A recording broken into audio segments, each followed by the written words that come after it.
Hello, in making a video today, you're going to take a look at the Shadow Dragonite in the Open Ultra League here.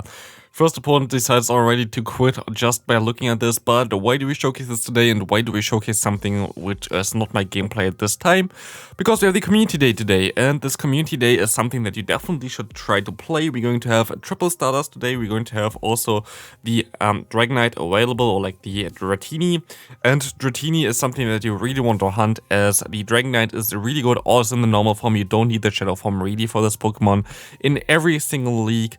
Plus, Dragonair as well is pretty decent in the Great League, so definitely something you should try to get, especially with the Stardust games. I'm definitely going to go outside at least for like 1.5 hours or something. But yeah, like this is definitely something that you want to get if you want to play in the Go Battle League, especially if you still need some XL candies to get it to level 50. It would be a very decent choice now to play this Community Day Classic. But yeah, let's take a look at the gameplay here. From this player, we see a Dragon Double Steel line. That's something that you can expect a ton of times, to be fair, as Dragon's Double Steel is something that is definitely a very smart choice. You can also use something like Steel Double Dragon, but currently Dragon Double Steel seems to be a little bit more common, a little bit better. If you need a different team around this Pokemon, there are several videos on my channel about Dragonite already, also in the Open Ultra League, so check them out. There are also some no-XL teams if you still are looking for some. Otherwise, if you want to send in some battles your own, there's always a link in the description on where you can do that. Next game, we will see a Stunfisk in the lead here. This Pokemon now also has access to Superpower, which makes Dragonite way better.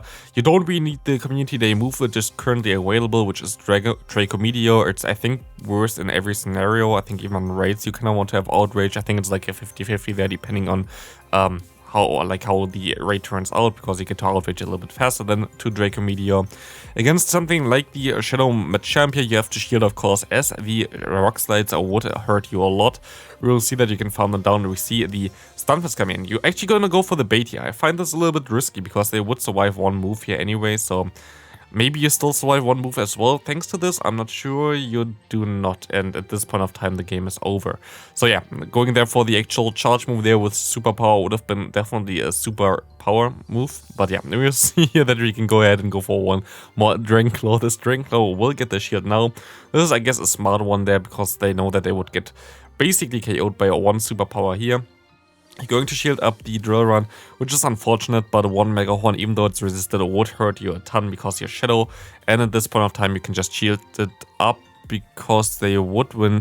Okay, I would have shielded up this one because they would have been able to farm them down, get a ton of energy.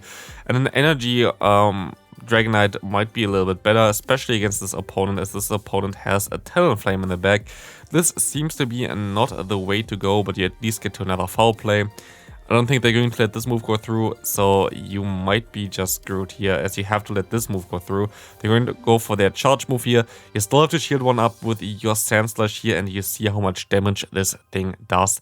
You will be able to go for a charge move here now, which is nice. You could actually overfarm a little bit because the damage comes through no matter what, and they wouldn't get to another charge move in time. But we will see the Warren in the back, and you're going to have to surrender here with that Sand Slash. Next opponent, we see a Dragonite against a Dragonite. Decent lead for you, as we will see the SCAF coming in. Of course, does make sense for you to swap out if you have two Steel types in the back, but the opponent also has two Steel types. So maybe if you want to run a different team around the Dragonite, maybe to just take a look at what the opponent runs. The usual combination for Dragonite is also with Escavalier, because both basically cover each other's weaknesses perfectly. So here you're going to be able to get a shield advantage, which can help you out a ton now. If you get lucky here and they go for an Acid Spray, that's very nice for you actually. You will be able to go for one Dragonclaw, which will knock them out, and you can swap into your Steel type in the back there, which should help you out as well. Do they have a Scissor? Yeah, they have a Scissor. It's actually my team as well, which I have several times showcased on my channel before. This was my favorite no-XL team. I think it might still work as well. But here, I think you might be in a pretty decent scenario, as you will be able to just farm it down now. But they actually get the boost, which is annoying for you. You're going to shield up this move, definitely. Good decision to no shield the first one and shield the second one, as you know, will be able to knock the opponent out. But yeah, the opponent's team I can definitely highly recommend you as well. Even though they lost here against this one, the definitely is still a team that you can run easily. If you don't have the Scissor for the opponent's team, you can also run the Trevenant, or also something like Cobalion. All of them are fine. basically already showcased it, I think, at least 4 times on my channel because I like this team so much. We see the next opponent here having a Shadow Mug. Shadow Mug is actually pretty cool. Kinda lost its value with the Warrain update this season, but it's still pretty decent. Before it was like one of the only core breaker for Warrain plus Trevenant, so definitely still something very cool to use currently. We see the Swampert coming in, which is amazing, as you can now align your Dragonite against this. Dragonite's still going to get some heavy damage from this Hydro Cannon here, so it's not going to be ideal, but we see the Talonflame coming in, and it's definitely ideal that you're going to have this one against you here. You should be able to go for 3 fast moves now, and this is a perfect timing here. Very nice throwing at this time, and you guess you want to swap out here? You're actually going to stay in, which, I mean, okay, no, that's actually fine. You actually get to another move here. I didn't expect this one.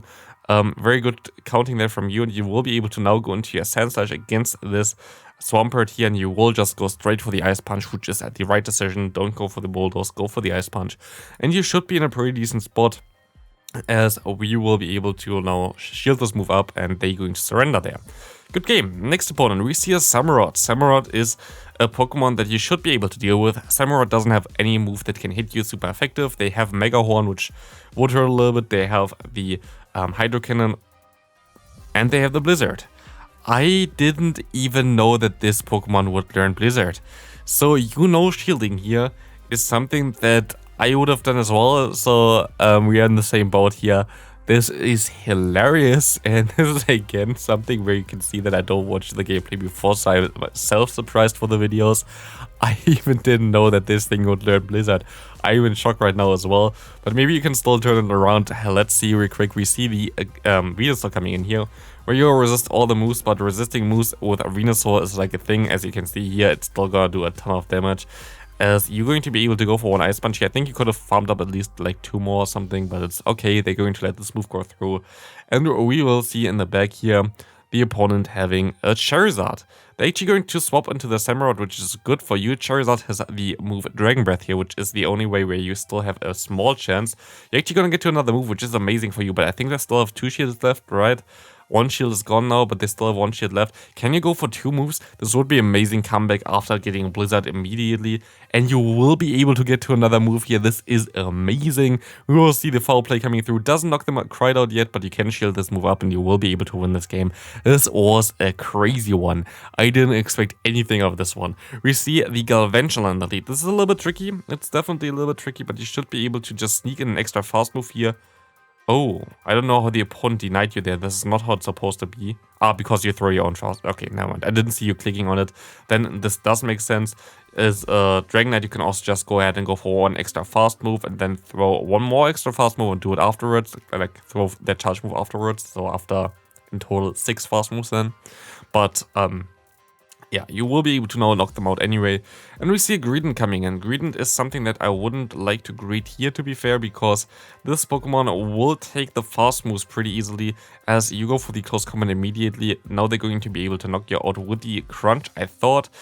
Again, here, I think you should have just let them go for 1 Crunch first, because you would be able to just put them into range where they cannot KO you immediately with the fast move down, and would have been just a little bit better for you. But we see the Alone Ninetales in the back here, which has access to the Weather Ball, which is double resisted, I think. And you will be able to go for your Bulldoze, which will do some nice damage at least. And it's still going to be a tough one to come back from this, though. You kind of have to farm them all the way down here at this point, I would say. I wouldn't shield anything, I would just let this move go through exactly. Try to farm them all the way down. This is your only play here, as you will be able to get a ton of energy. You will be able to at least go for the Ice Punch now. Going for 1 fast move, then going for the Ice Punch is definitely a smart play to go for it here as well, as you will be able to resist the Bullet Seed, and Bullet Seed is a weak move, so maybe you will be able to actually win this like this, but no, you're going to swap out first into your Dragonite and win this with 1 Dragon Claw. Very nice play here. Very, very decent play there. Very good. Very good. Very good. We will see the next opponent having an Escavalier here in the lead. We will see the Sandslash coming now against this Gyarados. Gyarados has a Dragon type fast move, so Sandslash will be able to resist it, and Sandslash also has the faster hitting charge move there with the Ice Punch. You're gonna get to the Ice Punch faster than to the foul play, of course, with your Berserker. So this was definitely a smart play, as you're sadly only gonna get to 1 more Ice Punch here against the incoming Escavalier, but it's still fine as we see our Dragonite coming back in here.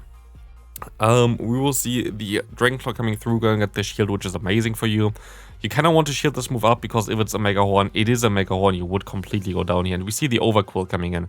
It's going to be a tough one actually still. Overquill of course does no damage with the fast move here, especially as it's Poison Sting, but they still have Shadow Ball. As you can see here, Shadow Ball kind of nukes you. I'm pretty sure this is not a Shadow Ball, I think this is an Aqua Tail. And this makes it way easier for you. You can just farm up to 2 charge moves here, go for 1 close combat, let this move go through, and you can just go ahead and go for another one. But this is annoying now because they actually were able to snipe you there. This is not very good for you, but you can farm them down. It's going to come down to the wire, but you have to go for the Dragon Claw here. Not the ideal move timing. You should have went for one more fast move there, and it still is going to be fine there for you. But you just gave the opponent basically 2 free turns instead of 1 free turn. But it's fine. Good game there. Next opponent, we will see a Steelix. Steelix has usually access to the move Dragon Tail there, which would be a horrible one for your lead. You will be able to hit them later on with Superpower maybe, but we see a Fighter coming in, which kind of seems to be a hard wall for you. I wouldn't be surprised if we see another Fighter in the back later on. You kind of want to shield this. If it's a Brave Bird, you're kind of screwed, but they're actually going to bait you, I guess, which is fine. Are you going to shield this one at least? You are going to shield this one, which is going to be the Brave Bird. Lucky you there that you didn't get Brave Birded, but maybe it was just all calculated. You will be able to go for the Superpower here. At least I would have went for the Superpower first, to be fair, against the Lapras, because you're going to swap out anyway, and Superpower just going to guarantee you either getting the shield or getting the damage on them, while they can now go for some service against you. But they're actually going to go for the Skull Bash, which doesn't make any sense at all. Like, why do you go for Skull Bash? It's a Steel type. It is a Steel type. You will be able to go for 1 shield, the Surf coming through. You're gonna go for the bait here, which is risky. Let's see if they're going to fall for it. They're going to not fall for it, so you kind of have to farm them all the way down. You try to catch the move there, which was a smart decision, but like doesn't work out for you, sadly. And I think at this point of time, you are screwed. You will be able to go for another move. They're gonna go into the Steelix, but you're too weak. Like, you're too weak at this point of time. You can go for 1 Dragon Claw here to just bait it, but the Steelix needs 1 more fast move to get to the Psychic Fangs, and they can just farm you all the way down anyway. So this is going to be a good game here. And we can go into the final match. We see an Obstagoon, which is amazing lead, and we see a Nidoqueen coming in. Nidoqueen goes straight for the Poison Fang. You should have swapped out earlier already into your Sandslash, especially, else your backline is really weak against the Obstagoon. Getting your lead a little bit lower here is kind of bad for you. But they actually decide to shield this move up, which doesn't make any sense at all. Do you shield this? It's going to be the Earth Power. Nice shield there. But weird one from the Nidoqueen. Especially it's another weird one to go for the Poison Fang. It doesn't help them at all. And you can just farm up a ton of energy, and at least you can get some damage against the opposing Obstagoon. Great decision here to just let this move go through and just like try to go for the full farm down. Most likely you would have thrown earlier, but I think at this point of time it's just a better decision, as you will be able to go for 2 Ice Punches here against the opponent, as they are now definitely a little bit weakened, which helps your Dragonite as well, especially as you have some energy on this Pokemon already. You will be able to go straight for 1 Dragon Claw, which will hopefully get the shield here. It will get the shield, and you get your own fast move through as well. Not the best fast move timing from either of the opponents, but still not bad. We see the Ninetales coming in. A little bit slow on the swap, but it's a little bit tricky to swap fast with a Dragon Tail, to be fair, so nothing really too much to worry here. We will see the Ninetales going for 1 Side Shock, and you will be able to go for 2 close combats here. Maybe even they're going to no-shield the first one. They're actually going to no-shield the first one, so you can try to farm down.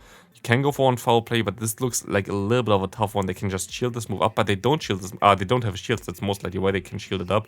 And you can go for 1 Dragon Claw. Does this knock out the opponent? It does, and you will be able to win this final game. I hope you all have a great community day. Let me know in the comment section how that went for you, and thanks for sending in those battles. Link in the description if you want to send in some battles. Leave a like and subscribe, and I see you in the next one. Bye.